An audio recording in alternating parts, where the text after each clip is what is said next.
नमस्कार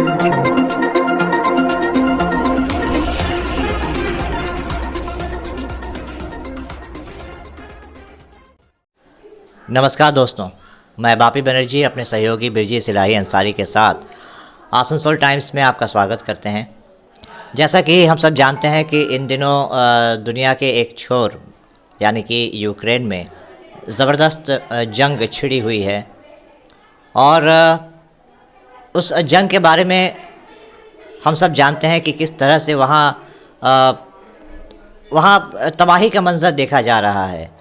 और जैसा कि राहत इंदौरी साहब ने कहा था कि लगेगी आग तो आएंगे और भी घर जद में, तो यूक्रेन में जो ऐलान जंग हुआ है, वहाँ उस जंग में सिर्फ यूक्रेन वासी ही नहीं, यूक्रेन में रहने वाले हर शख्स की पेशानी पे बल पड़ गया है। उनकी ज़िंदगी पूरी तरह से बिखर सी गई है।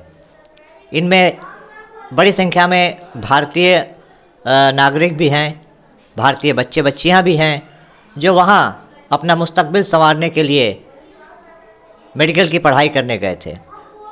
लेकिन ऊपर वाले का करम है, ऊपर वाले का बहुत बहुत उनकी मेहरबानी है कि उनमें से बहुत से बच्चे अब अपने घरों को वापस आ चुके हैं। ऐसी ही एक बच्ची, ऐसी ही एक छात्रा हमारे साथ इस वक्त मौजूद हैं जो आसनसोल के रेलपार इलाके में रहती हैं।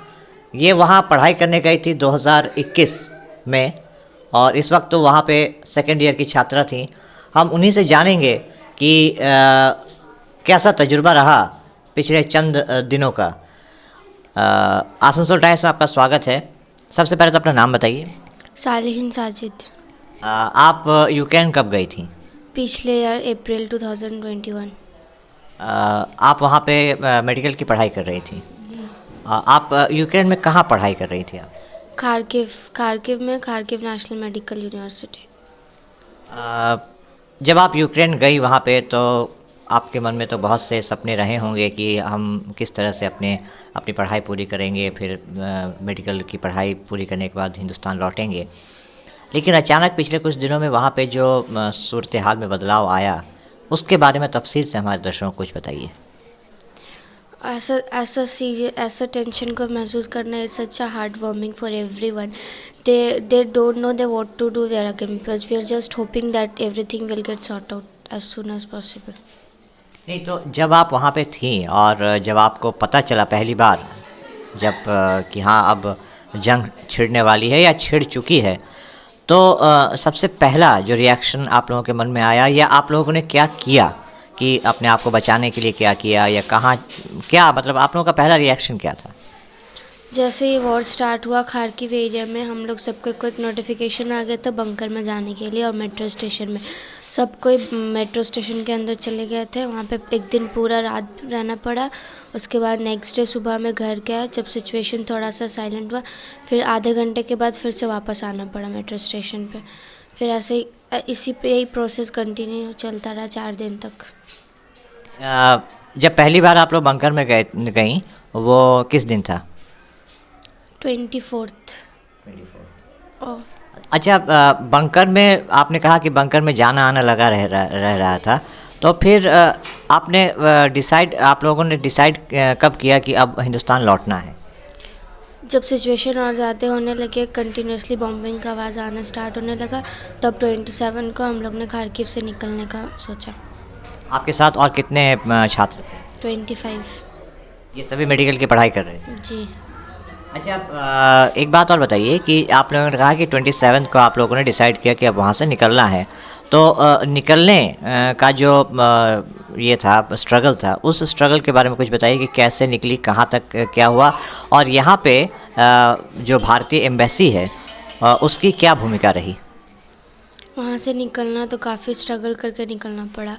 24 को जिस दिन निकले उस दिन तो ज़्यादा स्टार्ट हो गया था, लेकिन तब भी मैं वैसे ही निकल कर मेट्रो रेलवे स्टेशन गया। उसके बाद से उधर से लवीव से ट्रांसफ़र होकर बॉर्डर के पास ट्रेन टू ट्रेन।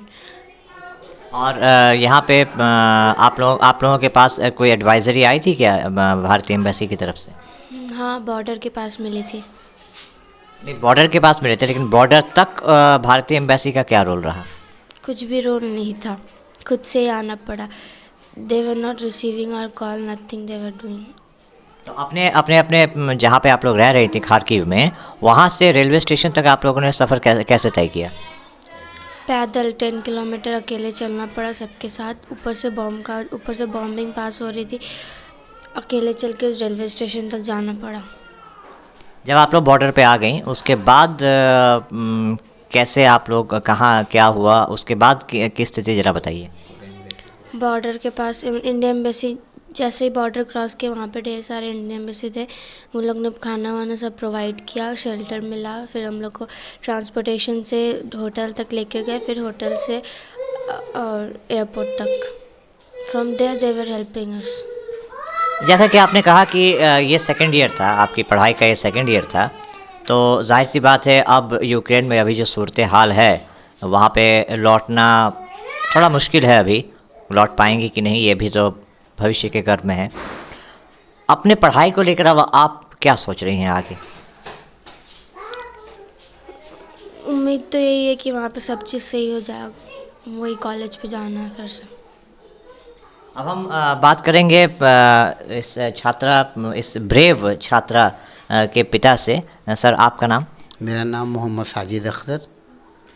जब आपको पता चला कि यहाँ पे जंग छिड़ चुकी है यूक्रेन में, तो एक पिता होने के नाते सबसे पहला थॉट, सबसे पहली सोच आपके मन में क्या आई? सबसे पहले सोच ये आई कि जो मेरी बच्ची वहाँ पर इस परेशानी के आलम में है, वो जितना जल्दी हो सेफ़ होके किसी भी सूरत से वो हिंदुस्तान वापस आए।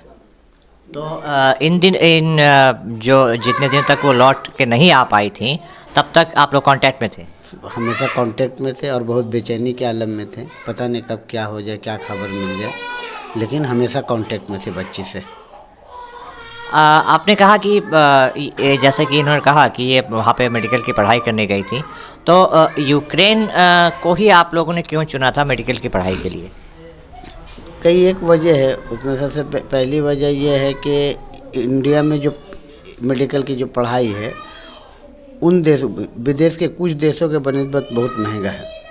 जैसे बांग्लादेश है, नेपाल है, रसिया है, यूक्रेन है, कजाकिस्तान है। इन तमाम देशों में पढ़ाई का जो आपको खर्च है वो कम है बनिस्बत हिंदुस्तान के।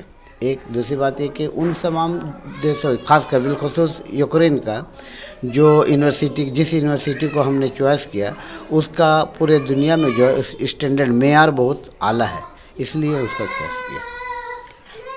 आपने कहा कि वहाँ के जो विश्वविद्यालय का जो मयार है काफ़ी ऊंचा है, इसलिए आपने ये चुना। लेकिन अब वहाँ पे जो सूरत हाल बना हुआ है यूक्रेन में, बहुत मुश्किल है छात्रों का वहाँ पे वापस जाना। कब जा पाएंगे ये भी पता नहीं है।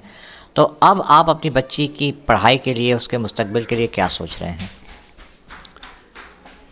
सोच तो रहे हैं कि उसका जो फ्यूचर जिस सब्जेक्ट में सोच के रखा था, इंडियन गवर्नमेंट से भी, IMA से भी रिक्वेस्ट करते हैं कि यहाँ पर उस तरह का सहूलत पैदा करे ताकि इन बच्चों का जो मुस्तकबिल दांव पे लगा हुआ वो मुकम्मल किया जा सके। देखिए, हम लोग जिस देश में रहते हैं वहाँ पे ज़रूरी है, बहुत ज़रूरी है कि हम लोगों के पास आला दर्जे का जो है चिकित्सकीय सेवा हो। और ऐसे में डॉक्टरों, जितने ज़्यादा हो सके डॉक्टर बनने चाहिए हिंदुस्तान में। तो ये बच्ची आपकी वहाँ पे गई थी मेडिकल की पढ़ाई करने के लिए, तो क्या आपको नहीं लगता कि अगर अब किसी तरह से यहीं पे इसकी बाकी पढ़ाई पूरी हो पाए हिंदुस्तान में ही या बंगाल में ही, तो ये सबसे बढ़िया होगा?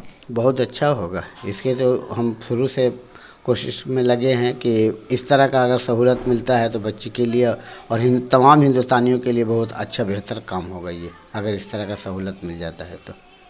और जब आपको पता चला कि वहाँ पे इस तरह की सिचुएशन हो गई है, तो आपने यहाँ पे किन से संपर्क किया और यहाँ के प्रशासन से आपको क्या सहायता मिली? यहाँ पर बहुत सारे साथियों से पहले कांटेक्ट किया, उसके बाद मालूम हुआ कि हमारे DM ऑफिस में जो है कंट्रोल रूम खुला है। तो सबसे पहले मैं वहाँ फ़ोन किया, फ़ोन करके अपना पूरा डिटेल्स जो है वहाँ जानकारी दिए। उसके बाद बीच में हम फीडबैक लेने के लिए वहाँ गए भी। उन्होंने कहा कि हम लोग तमाम डिटेल्स आपका जो है नबानो भेज दिए हैं।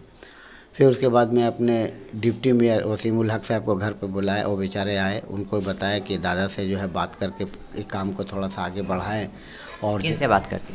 डॉक्टर आपको जाके मिस्टर मुलाय घटक साहब से, एमएलए साहब से, ताकि जो है एम्बेसी में ये बात, इनका बात जो है जल्दी पहुंचे और कोई स्टेप लिया जा सके। तो उन्होंने भी मेरे बात को जो है डॉक्टर मुलाय घटक साहब तक पहुंचाए।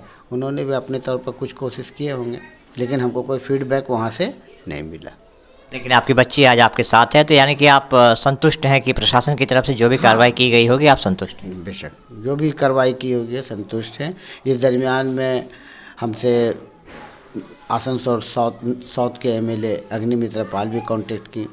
उसके बाद सियानी घोष जो all India Trinamool council president हैं, वो भी कांटेक्ट की। उन लोगों ने भी बात किया और उन लोगों ने कहा कि ठीक है, हम लोग भी कोशिश कर रहे हैं अपने तौर पर।